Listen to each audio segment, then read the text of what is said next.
कुछ 4 साल से 3 साल से ऑलमोस्ट डिफरेंट टाइम पीरियड से काफी सारे केसेस जो है फॉरेस्ट डिपार्टमेंट में वो पेंडिंग है सर।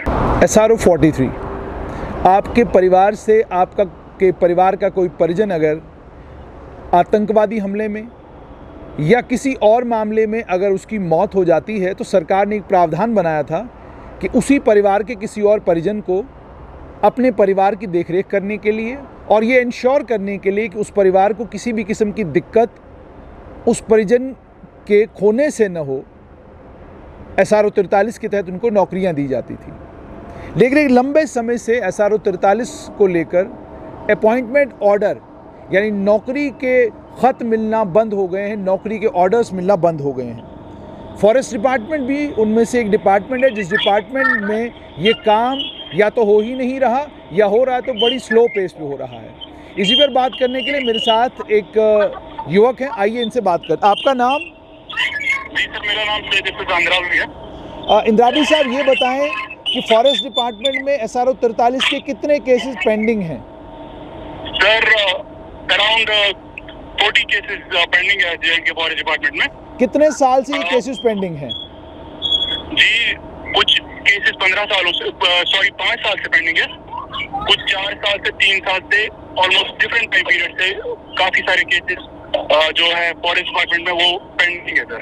अच्छा, मुझे ये बताएं कि जब आप लोग फॉरेस्ट डिपार्टमेंट के पास जाते हैं तो फॉरेस्ट डिपार्टमेंट आपसे क्या कहता है, क्यों अभी तक आपके मामलों को हल नहीं किया गया, आपके केसेस को हल नहीं किया गया? जी सर, जो कि फॉरेस्ट डिपार्टमेंट वो एक अलग विंग है यहाँ पे, उनका वो पेरेंट डिपार्टमेंट है। ठीक। तो 2016 से लेकर 2019 तक उन्होंने जो कि SRO 43 को जो पोस्ट दिए हैं वो 111 पोस्ट सर उन्होंने यूटिलाइज किया है। तो 2019 में फिर एक सर्कुलर जो कि जनरल एडमिनिस्ट्रेशन डिपार्टमेंट है उन्होंने इशू कर दिया कि आप जो है वो 10% ऑफ कोटा यूटिलाइज कीजिए फॉर SRO 43 लेकिन पोस्ट ऑफ क्लास 4 के अगेंस्ट। अच्छा। तो जो ही हम अपने डिपार्टमेंट के पास गए जो कि 1 भवन जम्मू में है इस टाइम, तो उन्होंने बोला कि हमने आपकी जो लेटर है उनको वो सेक्रेटरीट में भेज दिया फॉर द क्लियरिफिकेशन, ताकि हमें कुछ क्लियरिफिकेशन आ जाए कि हम कितना कोटा जो है यूज कर सकते हैं फॉर फॉरेस्ट गार्ड।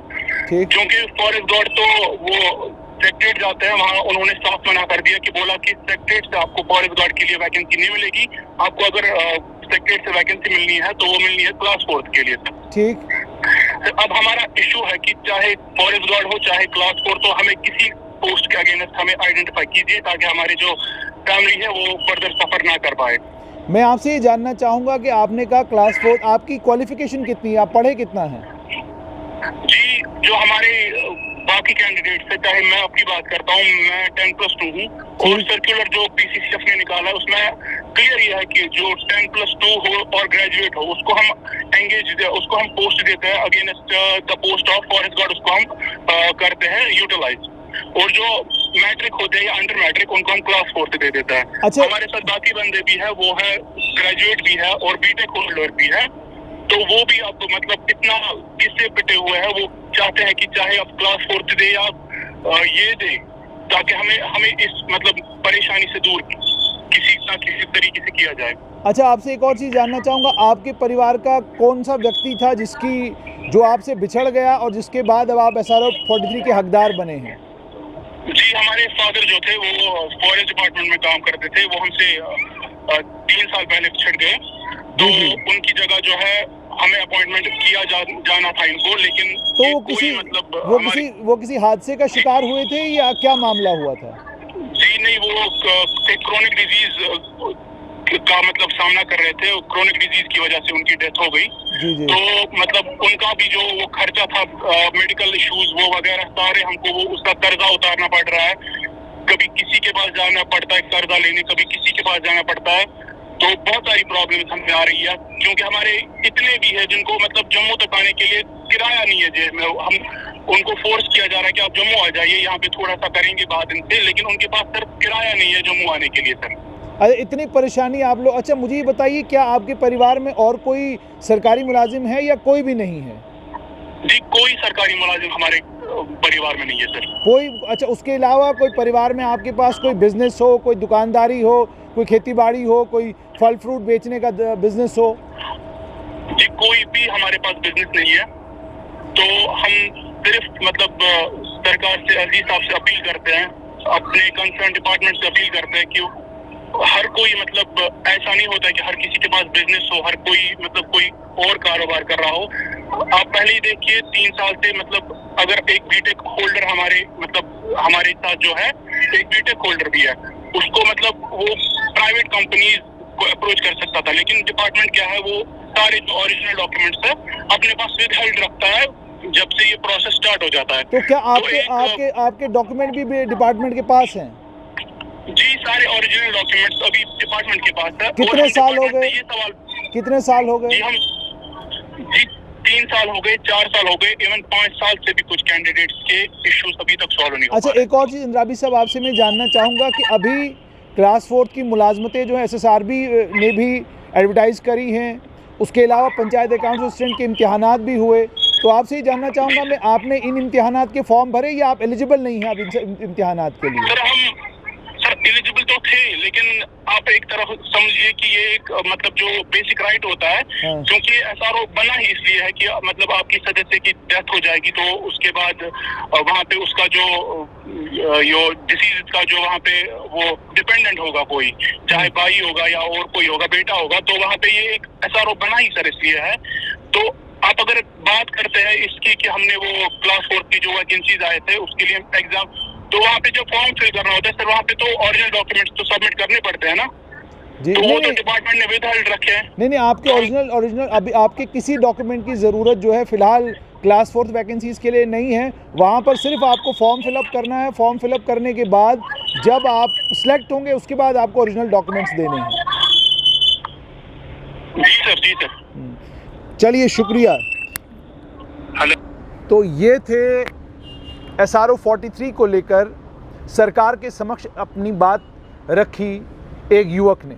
अब सवाल यहाँ पर यह है कि सरकार ने क्लास 4 की वैकेंसीज भी एडवर्टाइज़ करी हैं, उसके अलावा और भी कई अपॉर्चुनिटीज़ सरकार आने वाले वक्तों में निकालने वाली है। लेकिन SRO 43 जिसे जम्मू कश्मीर की पिछली सरकारों ने जिस SRO को बनाया, उस SRO के तहत उन तमाम परिजनों को नौकरियां मिलती थी, उन तमाम परिजनों को नौकरियां मिलती थी जिनके परिवार का कोई भी सदस्य किसी आतंकवादी घटना में उनसे बिछड़ जाता या किसी एक्सीडेंट का शिकार हो जाता या कोई और परेशानी उसके साथ होती, और वो एक मात्र अपने घर का रोजी रोटी कमाने वाला जब उनसे बिछड़ जाता तो सरकार SRO 43 के तहत उन्हें अपॉइंट करती थी, SRO 43 के तहत उन्हें मौका देती थी नौकरी करने का।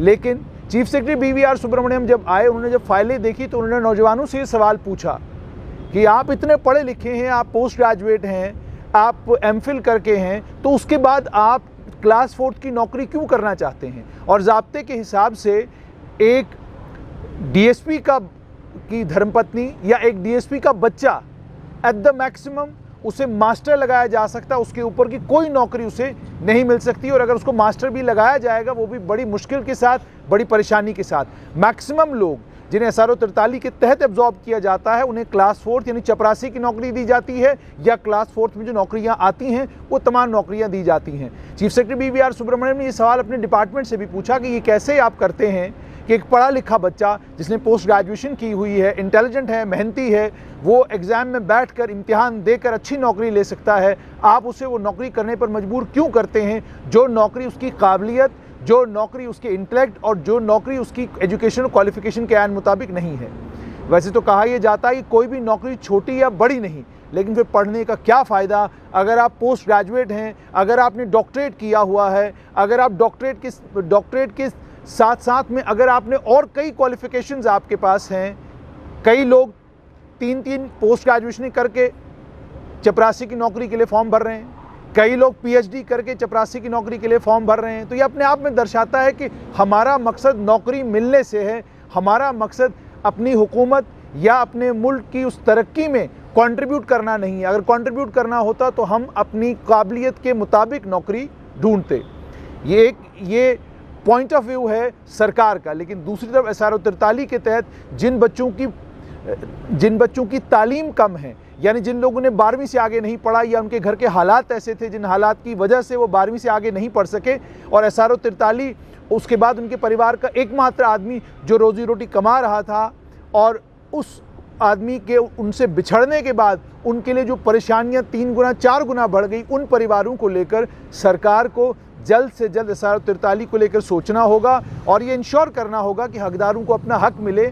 सालों से ये फाइलें पेंडिंग हैं, अगर सरकार आज नहीं करेगी तो कल कोर्ट के ज़रिए करना पड़ेगा। कल ये बच्चे अगर कोर्ट में गए तो ये कोर्ट से कोई डिक्री लेकर आएंगे, उसके बाद सरकार को करना पड़ेगा। तो सरकार को उससे पहले ही इन तमाम SRO 43 के केसों को लेकर सोचना चाहिए और जल्द से जल्द इस पर फैसला लेकर इन बच्चों को दिक्कतों और परेशानियों को दूर करना चाहिए।